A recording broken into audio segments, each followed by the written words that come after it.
Assalamualaikum, selamat pagi, salam sejahtera untuk kita semua, saudara pecinta masa depan negeri. Pagi ini kita akan ngobrol dengan Mas Arif. Siapa dia? Ya, penyiar Radio Republik Indonesia Surabaya, membicarakan tentang bagaimana mengantisipasi politik uang, karena pilkada sudah di depan mata. 9 Desember 2020 akan terjadi, akan hadir, dan biasanya ada politik uang yang mengancam demokrasi lokal di Indonesia.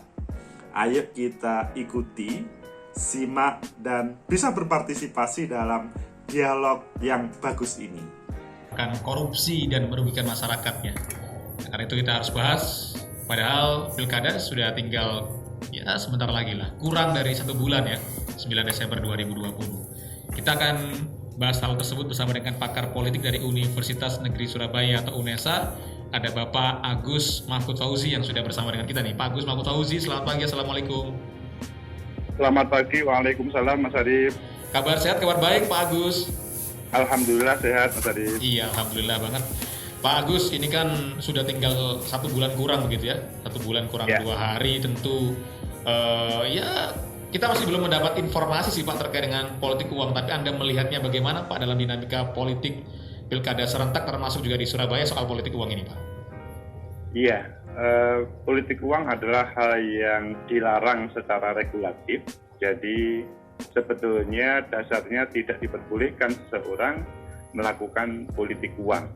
Dan bahkan di dalam Undang-Undang 10 2016, jika seseorang itu melakukan politik uang, maka dia mendapat ancaman untuk didiskualifikasi.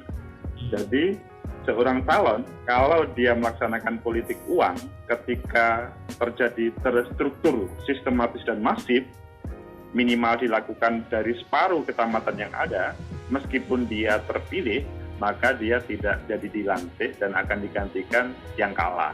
Ini kan sebetulnya kalau berbicara regulatif sudah luar biasa. Kalau melihat perjalanan sekarang Mas Arif terkait dengan hal itu, saya melihat ada beberapa warga masyarakat kita sudah mulai cerdas terkait dengan proses demokrasi ini. Politik uang sudah mulai ditinggalkan, meskipun ada sebagian yang masih menunggu, maksudnya para pemilihnya, begitu juga calonnya kemungkinan akan melakukan. Tetapi kalau mereka melakukan, ancamannya tadi, ya sekarang tinggal yang bersangkutan. Apakah dia memilih dengan politik uang, tetapi penuh resiko, meskipun menang, atau dia akan dia memilih tidak akan politik uang dengan menampilkan program visi misi dengan serius kepada masyarakat yang ada di sekitarnya, khususnya di Surabaya misalkan, kemudian bisa terpilih dan aman. Tergantung yang bersangkutan. Begitu, Mas Adi. Pak Agus tadi mengatakan, ini keywordnya menarik Pak, ada menunggu gitu. Nah ini berarti kan dengan kesadaran bahwa sebenarnya ada yang memang menunggu datangnya politik uang sendiri. Nah ini kan sesuatu yang apa ya Pak, fenomena seperti apa ya seperti ini ya? Kok bisa sampai kemudian menunggu ada yang memberi? Nah ini. Hal ini karena mendasarkan pada pengalaman-pengalaman lampau. Jadi ada sebagian masyarakat itu yang semacam ketagihan ketika ada politik uang. Jadi mereka sepertinya tidak lengkap ketika ada proses politik, maksudnya dia dimohon untuk memilih dan tidak menerima uang. Padahal ada beberapa yang sudah divonis pengadilan yang bersangkutan yang sekian bulan penjara. Hal itu karena terjadi 5 tahun sekali, maka tidak mudah diingat. Yang teringat adalah yang lebih mayoritas, mereka tidak tertangkap, tidak diproses hukum, akhirnya kemudian sebagian menunggu hal itu. Tetapi kalau misalkan mereka yang sudah terkena, ataupun keluarganya, ataupun tetangganya, dipastikan mereka kapok gitu, Mas Adib.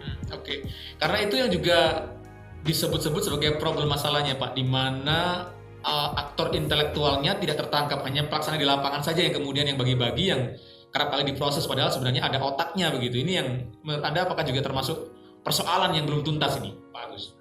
Ya, tentunya itu harus menjadi prioritas pada pilkada di 2020 ini.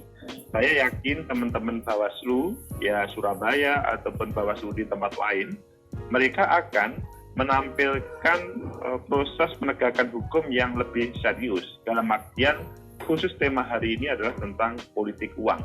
Kalau mereka serius, kemungkinan besar, pertama, serius dalam artian terkait dengan antisipasi. Pada saat kampanye ini, mereka selalu menyampaikan kepada calon untuk tidak politik uang, begitu juga pada hari tenang nanti. Kemudian pada waktu pelaksanaan, hari tenang ataupun pada waktu hari H, mereka harus serius menggandeng berbagai masyarakat, kelompok masyarakat untuk melakukan pengawasan partisipatif, sehingga kaki tangan Bawaslu tidak hanya di strukturnya, tetapi banyak, sehingga ketika ada yang melakukan politik uang, ada yang berani melapor, ada yang menjadi saksi, maka kemungkinan besar mereka meskipun punya uang banyak tidak akan bisa menghindarkan keuangan tersebut.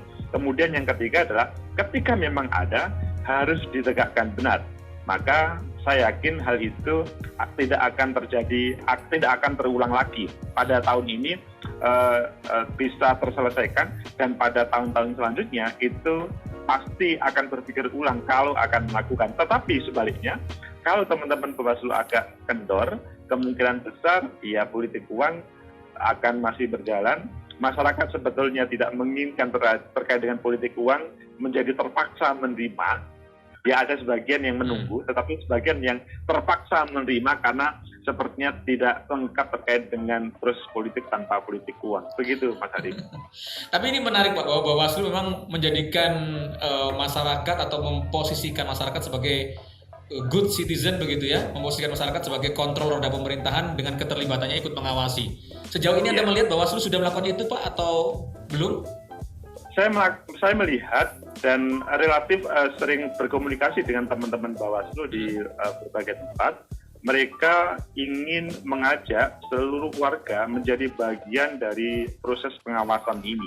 Meskipun bukan menjadi pengawas lapangan ataupun di pengawas kecamatan, tetapi dia bisa berpartisipasi. Saya melihatnya mereka serius kok dalam artian dalam hal sosialisasi dan ajakannya. Hanya sekarang adalah memang perlu ada niat yang baik dari semua pihak untuk penegakan proses politik uang ini.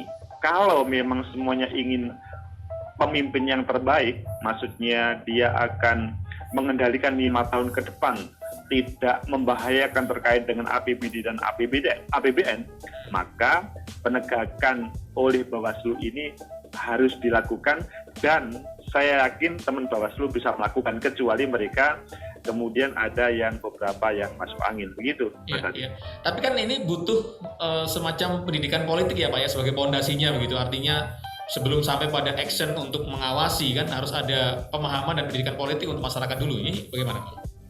Iya, sebetulnya masyarakat kita sudah lama menunggu sebuah proses pilkada yang tanpa politik uang. Mereka sebetulnya marah ketika ada politik uang. Ya, ada sebagian yang senang, tapi mayoritas itu marah.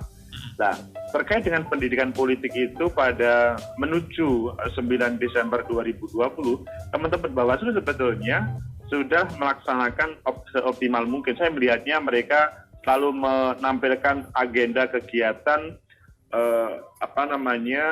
sosialisasi, partisipasi pengawasan itu dilakukan sampai level bawah, level kabupaten, level kota, bahkan level provinsi sampai level bawah.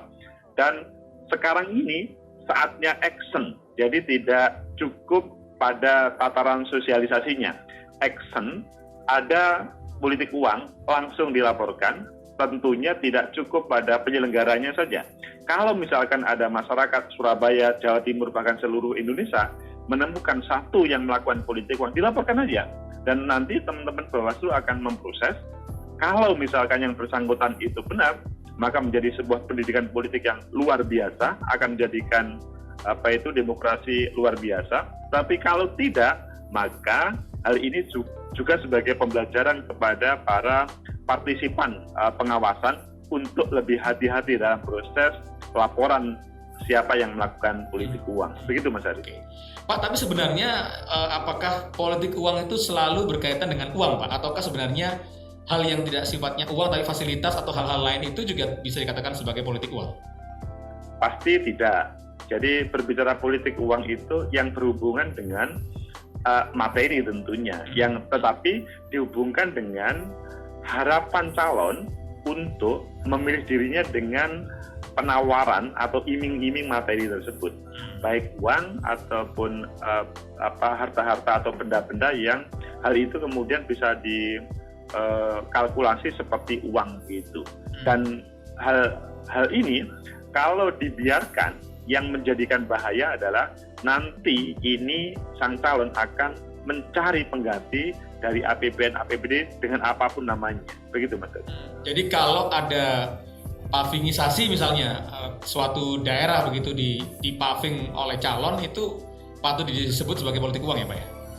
Jika pavingisasi itu karena terkait dengan proses pilkada ini, jadi berharap masyarakat itu untuk memilih, itu adalah hal yang dilarang. Tetapi kalau pavingisasi itu adalah hal yang normal, bukan karena ada ajakan untuk memilih, maka itu boleh-boleh saja. Jadi intinya adalah apakah ada semacam permohonan dari sang calon atau tim untuk meminta memilih seseorang, begitu Mas Adi. Iya. Jadi ada materi sebagai objeknya, kemudian ada ajakan untuk memilih calon begitu ya? Betul. Itu poinnya ya. Oke. Sejauh ini Pak di Surabaya kondisinya bagaimana Pak secara umum kalau menurut Anda dalam pilkada ini? Selain politik uang, karena melihatnya kan kayaknya kok masih adem-adem aja ini ya, mau mendekati 1 bulan ini. Saya berharap politik yang ada di Surabaya semakin baik, rasional. Jadi karena masyarakat Surabaya itu kan masyarakat yang terpelajar, maksudnya dia di atas rata-rata dibanding dengan masyarakat yang ada di daerah, pertama. Kedua, masyarakat Surabaya adalah masyarakat urban. Masyarakat urban itu maka yang paling dipentingkan adalah bagaimana sebuah kesejahteraan atau mereka terima dalam proses pembangunan 5 tahun. Kemudian yang ketiga adalah politik uang yang ada di Surabaya, seandainya ada dari masa pemilu ke pemilu semakin berkurang. Dari dasar 3 hal itu, saya melihatnya pada Pilkada 2020 ini relatif agak berkurang. Hal ini bisa terjadi akan misalkan semarak ketika seorang calon itu kurang percaya diri terhadap dirinya, maka kemungkinan dia akan menggunakan politik uang. Tetapi kalau seorang calon itu percaya terhadap program visi misinya, dia mampu menyapa seluruh warga dan bisa berkomunikasi dan bahkan seakan-akan dirinya, kalau bahasanya Pak Jokowi kemarin itu, dirinya adalah rakyat adalah dirinya, maka politik uang itu tidak penting bagi sang calon ataupun begitu juga sang pemilih. Begitu Mas. Ya. Jadi dengan karakter berpendidikan dan urban ini, orang jadi lebih selektif dan melihat bagaimana kerja dan juga programnya ya Pak ya? Mereka melihat uang 50.000, 100.000 itu adalah hal yang membahayakan ketika diterima, tidak sebanding dengan proses misalkan korupsi yang dilakukan oleh sang kepala daerah ketika terpilih, begitu Mas. Ya. Atau memang prakteknya cuma 50 sampai 100.000 Pak? Kalau lebih gimana ya? Ya kalau lebih tentunya yang tidak kuat adalah sang calon. Resikonya bebannya terlalu tinggi. 50-100 itu pun juga sudah berat, biasanya bahkan hanya 20, 30, bahkan hanya 10. Kalau di daerah itu 10, 5.000 kalau temanya pilkada. Tapi kalau temanya yang lain kadang-kadang agak lebih tinggi, tapi kalau pilkada memang agak lebih rendah. Begitu Mas Adi. Iya. Baik Pak Agus, terima kasih juga untuk wawasannya Pak. Semoga Bawaslu ini yang menjadi bagian penting mengajak serta masyarakat, karena good citizen ini adalah bagian penting untuk mengawal demokrasi ya Pak ya. Jadi semoga begitu ini. Dan harapannya Mas Adib, seluruh warga masyarakat Surabaya, Jawa Timur dan seluruhnya itu mensupport terkait dengan proses partisipasi pengawasan ini. Kalau memang ada yang melakukan politik uang, langsung lapor kepada Bawaslu, langsung berani menjadi saksi, maka hal itu akan bisa diproses dengan baik. Ya. Karena cukup lapor, nanti Bawaslu yang akan menelaah bagaimana dengan rapat-rapat akan diarahkan kemana hasil dari laporan ini, begitu ya Pak ya? Karena nanti akan ada tim-tim khusus ya. nanti teman Bawaslu akan memproses, tapi yang paling penting adalah tanpa ada sebuah laporan, tanpa ada orang yang berani menjadi saksi, hal itu kemudian menjadi tidak berarti begitu Mas Arif. Baik. Pak Agus, terima kasih banyak. Semoga ini bisa menjadi bagian untuk mengawal demokrasi kita. Berani lapor, berani menjadi saksi, demokrasi kita menjadi taruhannya ini, Pak. Terima kasih waktunya, Bapak. Selamat pagi. Sukses selalu, Terima Pak kasih. Agus. Selamat pagi, Mas Arif. Selamat pagi. Ya. Itulah dialog di Radio Republik Indonesia Surabaya yang menampilkan bagaimana kondisi politik uang pada persiapan Pilkada 2020.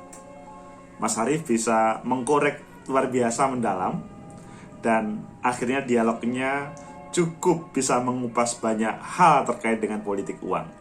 Semoga ada manfaat, semoga bisa menjadi modal bagi para pelaku demokrasi di 2020. Like, subscribe, comment, and share. Sampai jumpa.